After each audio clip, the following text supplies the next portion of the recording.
안녕하십니까. 생방송 충북 오늘은 제헌절 71주년에 인사드립니다. 요즘 날이 덥고 습하기 때문에 피서 떠나는 분들 많이 볼 수 있는데요. 근데 휴양지도 덥다. 그래서 냉방이 너무나도 잘 되는 회사에 출근하는 게 낫다. 이런 말씀하시는 분들 있더라고요. 네, 정말 피서를 안 가시는 분들도 계시던데요. 네. 그래도 피서 가운데 여름이면 꼭 빠지지 않고 등장하는 피서의 형태가 하나 있습니다. 바로 북캉스. 내가 좋아하는 책을 들고 선풍기나 에어컨 앞에서 시원하게 충분하게 읽어주시는 거죠. 네, 그래서 제가 독서 왕을 만나서 한번 물어봤더니요. 여름철에 읽기 좋은 책들이 있었습니다. 먼저 등골을 오싹하게 만드는 추리물이나 스릴러물이 좋다고 하고요. 그리고 로맨스물 있죠. 이거 가볍게 읽을 수 있기 때문에 불쾌지수를 낮추는 효과가 있다고 하니까 이것도 한번 참고해 보시기 바랍니다. 개인에 따라서는 네. 정치 소설, 역사 소설, 다양한 맞아요. 소설들과 또 책을 읽으실 수도 있을 것 같은데요. 무엇보다도 그 세계에 한번 빠져보신다면 새로운 어떤 바캉스의 개념을 가질 수 있지 않을까 싶은 생각이 듭니다. 네. 자, 충북 오늘은 그럼 더 오늘 활기 있게 시작해 보도록 하겠습니다. 네, 오늘 첫 소식은요. 지난 한 주간의 이슈를 직접 취재한 기자와 함께 얘기 나눠보는 투데이 브리핑 시간입니다. 네. 오늘은 보도국의 조상우 기자와 함께하겠습니다. 안녕하세요. 네, 안녕하세요. 네, 네. 아유, 정말 키가 크십니다. 자, 어떤 소식을 준비했는지 한 주일 동안 네. 있었던 내용 가운데 중심되는 내용 좀 소개해 주시기 바랍니다. 네, 첫 번째로 전해드릴 소식은 우리 산업의 근간이라고 할 수 있는 제조업 얘기인데요. 충북 제조업체들이 바라보는 3분기 기업 경기 전망입니다. 다들 예상하시겠습니다만 상황이 매우 좋지 않습니다. 네, 제가 이제 기업인들을 만나 뵙게 되는데 네. 굉장히 어렵다, 힘들다, 최악이다 이런 말씀들도 하시는데 실제 지표는 어떻게 나오고 있나요? 네, 먼저 시청자분들께서 좀 알기 쉽게 그래픽을 준비해 왔는데요. 같이 보면서 설명을 드리겠습니다. 네, 3분기 기업 경기 전망 지수 청조상공회의소가 충북도 내 330개 제조업체를 대상으로 일정 시기에 정례적으로 조사를 하는 건데요. 3분기 전망치는 기준점 100에 한참 못 미치는 76으로 집계가 됐습니다. 76이라는 숫자 보이시죠? 네. 네, 다음은 대기업과 중소기업을 나눠서 보면 대기업이 84, 중소기업은 75로 나왔는데요. 물론 대기업이 조금 더 낮긴 하지만 절대 수치만 보면 대기업 역시 경기 전망이 상당히 비관적인 걸 알 수가 있겠습니다. 네, 그렇군요. 근데 이제 경제 상황을 좀 더 자세히 들여다보기 위해서는 그동안의 추이를 좀 살펴볼 필요가 있을 텐데요. 그렇죠. 예. 준비해 오신 게 있죠. 네, 그래프를 함께 보시겠습니다. 2017년 1분기부터 올 3분기까지 충북 제조업체들의 기업 경기 전망치를 나타낸 것인데요. 전체적으로 보면 재작년 4분기에 80까지 떨어진 적이 있었고요. 반대로 지난해 2분기엔 114까지 깜짝 상승하기도 했습니다. 네. 그런데 지난해 4분기와 올 1분기에 70대로 주저앉았다가 잠깐 회복되나 싶더니 3분기에 다시 76으로 꺾였습니다. 저렇게 오르다가 또 더 내려가고 조금 오른 듯 하다가 더 내려가고 이렇게 하다 보면 이제 바닥이 어디까지 갈 그렇죠. 것인가 이런 게 예. 걱정이 되기도 하는데요. 그러니까요. 기업들 상대로 한 조사가 더 있는데 좀 전해주시기 바랍니다. 네, 상반기에 영업이익 목표치를 달성했습니까? 이렇게 물어봤더니 59.6%, 그러니까 기업 10개 중 6개는 미달했다고 답했습니다. 원인으로는 내수 침체 장기화를 가장 큰 이유로 들었습니다. 네, 다음 보시겠습니다. 당면한 경영 애로사항을 물어봤는데 매출 부진이 가장 많았고 비용 부담 증가, 미래 수입원 발굴, 원자재 가격 변동성 이런 답변이 뒤를 이었습니다. 마지막으로 올 하반기 채용 계획을 물어봤는데 채용 계획이 없다는 기업이 64%에 달했습니다. 일자리 찾고 계신 분들한테는 정말 힘이 쭉 빠지는 얘기가 아닐 수가 없겠습니다. 그렇군요. 사실 제조업이 어렵다라고 하는 것은 이유가 여러 가지가 있겠습니다만은 기업 측에서는 이 최근에 이제 급격히 상승한 이 최저임금을 계속 거론하고 있지 않습니까? 네, 그렇습니다. 그동안 최저임금 인상과 관련해 방향이 옳다고 해도 속도가 너무 빠르다 이런 지적이 있었던 게 사실입니다. 우리 경제가 좋으면 그나마 충격을 흡수할 수 있을 텐데 지금 경제가 안 좋다 보니까 기업들이 그걸 못 견뎌내고 있는 것인데요. 그래서 내년 또 최저임금은 시간당 8,590원으로 소폭 오르는 선에서 매듭이 지어졌습니다. 네. 올해보다 240원, 2.87% 인상되는 것인데 이번 인상률은 IMF 외환 위기 그리고 글로벌 금융 위기 이후 가장 낮은 인상률이라고 합니다. 네.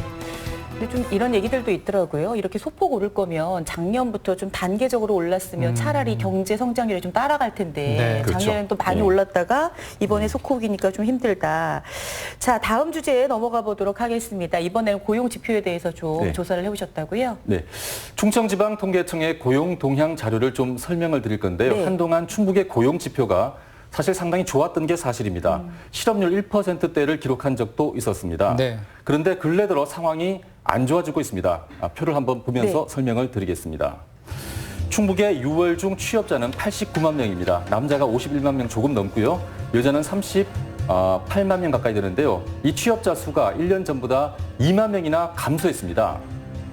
어디서 늘고 어디서 줄었는지 대표적인 거 두 개만 뽑아봤는데 사업, 개인, 공공서비스업과 건설업은 9천 명, 3천 명 늘었습니다. 하지만 요즘 힘들다는 업종이죠. 도소매, 숙박음식업은 2만 명이나 줄었고 SOC, 기타 서비스업도 17,000명 감소했습니다. 계속해서 표를 보시면 고용률은 전국 평균이 67.2%, 충북은 68.2%로 나왔습니다.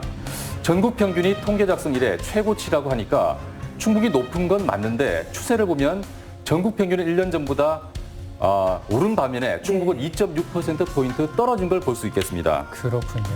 근데 뭐 이제 여러 가지 고용 지표가 있겠습니다만은 가장 귀에 익은 것이 이제 실업률이 아닐까 싶습니다. 그렇죠. 예. 우리 충북의 실업률은 어떤 상황입니까? 네, 실업률을 보면 전국 평균이 4%, 충북은 3.7%입니다. 충북이 좀 낮기는 한데 네. 전년 동월 대비 상승폭을 보면 얘기가 좀 달라집니다. 전국 평균보다 훨씬 가파른 걸 볼 수가 있겠습니다. 그래서 실업률이 전국 평균보다 낮으니까 선방했다, 괜찮다 이렇게 볼 게 아니라 충북의 일자리 상황이 점점 나빠지고 있다. 여기에 방점을 둬야 할 것 같습니다. 네. 네. 네. 자, 이제 다음 지표를 좀 살펴볼까요? 예. 실업자 실업자 수? 수는 어떻게 되나요? 네. 실업자 수를 보겠습니다. 충북의 실업자, 6월 중 실업자는 34,000명, 남자가 24,000명, 여자는 10,000명입니다. 남자가 여자보다 2배 이상 많은 걸 볼 수가 있는데 왜 이렇게 됐나 봤더니 1년 전보다 남자는 15,000명이나 증가한 반면에 여자는 4,000명 감소했습니다. 남녀 상황이 완전히 지금 다르게 지금 네. 흘러가고 있는 것이죠. 그러니까 실업자 수가 1년 전보다 남자는 네. 15,000명이 늘고. 증가하고 예. 여성은 4,000명이 줄고, 줄고. 그럼 네. 남성들의 실업인이 훨씬 많아졌다는 얘기인데 예. 이게 왜 그런 거죠? 어떻게 분석이 됐습니까? 저도 이게 사실 궁금해서 엊그저께 통계청 담당 직원과 직접 통화를 해봤습니다. 그런데 통계청은 조사를 하고 통계만 낼 뿐 왜 그런가 그 원인 분석은 따로 하지 않는다고 합니다. 그래서 추측만 할 뿐인데 통계 자료를 보면 충북은 6월 중 비임금 근로자 중에 자영업자 수가 1년 전보다 14,000명이나 줄었습니다. 말이 14,000명이지 충북 인구를 생각한다면 굉장히 많은 수입니다. 제 생각에는 자영업 위기가 주로 남자 실업률을 끌어올리는 원인이 되고 있지 않나 이렇게 생각되는데요. 이건 하나의 추측일 뿐이고 보다 자세한 원인과 대책, 정책 당국의 몫이 아닐까 싶습니다. 네. 그렇습니다. 자, 투데이 브리핑 이제 다음 소식 살펴볼 텐데요. 어떤 내용 준비하셨나요? 네, 경제 얘기하는 김에 좀 더 가보겠습니다. 네. 예. 잘 나가던 SK 하이닉스가 최근 시험대에 올랐다는 얘기인데요. 일본의 반도체 핵심 소재 수출 규제로 인한 생산 차질 가능성과 청주 테크노폴리스 확장 부지에 LNG 발전소를 건립하는 문제, 결코 만만하지 않은 두 가지 난제에 봉착해 있습니다.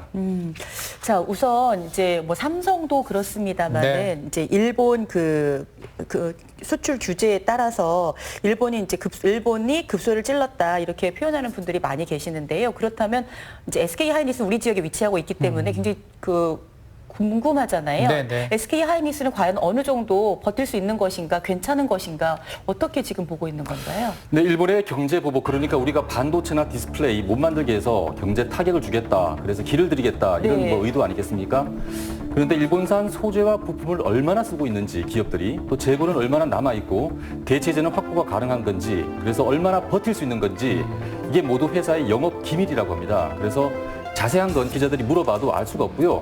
다만 지금 가장 심각하게 얘기가 되는 게 불화수소, 에칭가스 아니겠습니까? 네, 네. 삼성전자와 SK하이닉스 등 국내 반도체 업체들의 에칭가스 일본 의존율은 통계를 보면 44%에 달하고 그중에서 특히 미세 공정에 필요한 고순도 불화수소는 현실적으로 일본산 외에는 당장 대안이 없다 이런 얘기도 나오고 있는 게 사실입니다. 네, 그래서 이제 소재 국산화가 꼭 필요하다라는 얘기가 나오고 있는 상황인데요. 정부가 매년 1조 원을 투자해서 국산화를 추진하겠다 이런 발표도 했죠. 네, 우리가 반도체 최강국이라고 할 때는 메모리 반도체 완성품을 얘기하는 거고요. 네. 소재 자급률은 중국보다도 뒤처지는 게 현실입니다.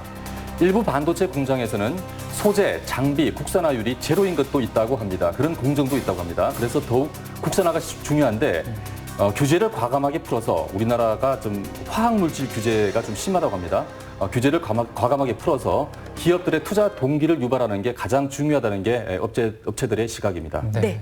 자, 좋습니다. 그리고 또 한 가지 SK 하이닉스가 들고 온 숙제가 있는데요. 요즘 네. 화두가 되고 있는 LNG 발전소입니다. 이쪽에선 짓겠다. 지금 환경단체에서는 안 된다. 이제 뭐 이런 입장이긴 한데요. 이 내용을 좀 자세하게 살펴주시기 바랍니다. 예, 네. SK 하이닉스는 이천과 청주에 LNG 액화 천연가스 기반의 열병합 발전소 1개씩을 건설키로 했고요. 현재 청주는 환경 영향 평가를 받기 위한 첫걸음을 뗀 상태로 보면 되겠습니다. 좀 더 구체적으로 말씀을 드리면 SK 하이닉스가 산업자원통상부에 환경 영향 평가 준비서를 제출했고요. 산자부는 이를 다룰 심의위원회를 지금 구성을 했습니다. 현재는 심의위원들이 심의 방법을 협의 중인 단계입니다. 환경단체가 반대 기자회견도 했었는데 SK 하이닉스는 이 문제를 아주 공개적으로 투명하게 추진해서 시민들의 동의를 구하겠다 이런 입장입니다. 네. 네. 근데 궁금한 것이 발전소는 왜 짓는 것인지 그리고 어디에 짓고 규모는 어느 정도 되는지거든요. 네, 반도체 공장은 아시다시피 전기를 많이 씁니다. SK 하이닉스가 쓰는 전기가 충북 전체 전기의 10%에 달할 정도입니다. 네. 그래서 전력 수급 안정을 위해서 중장기적으로 자체 발전소를 짓겠다. 이게 이제 SK 하이닉스 입장인데 장소는 청주 테크노폴리스 확장할 부지에 용량은 570메가와트급으로 짓겠다는 겁니다. 네. 네. 근데 뭐 사실 기업에서 이렇게 전력을 수급하겠다. 그래서 자체적으로 발전소를 설립하겠다는 건 뭐 할 말이 없는데 문제는 이제 이걸로 인해서 미세먼지가 얼마나 발생할 것인가. 이게 관건이지 않겠습니까? 그렇습니다. 석탄 발전보다 훨씬 낫겠지만 LNG 발전소도 질소, 산화물 등 미세먼지 원인 물질을 일정 부분 배출하는 게 사실입니다. 과학적인 이게 팩트다 보니까 하이닉스도 이를 부인하지는 않고 있습니다. 더구나 발전소가 들어설 청주 테크노폴리스는 청주의 중앙이고요. 그렇죠. 또 주변이 인구 밀집지대여서 만만치 않은 게 사실입니다. 네, 그렇다면 이제 SK 하이닉스 측에서도 특단의 카드가 필요할 것으로 보이는데 이 시민들을 설득할 수 있는 대책이나 명분이 있습니까? 네, SK 하이닉스 입장에서는 그 LNG 발전소 건립이 굉장히 중요한 회사 내 프로젝트라고 합니다. 네. 외부에서 전기를 이렇게 끌어서 쓰려면 비용이 1km에 대략 200억 원 정도 든다는데 그럴 바에 차라리 공장 옆에 발전소를 지어서 그 전기를 쓰겠다. 이것이 이제 하이닉스 입장이고요.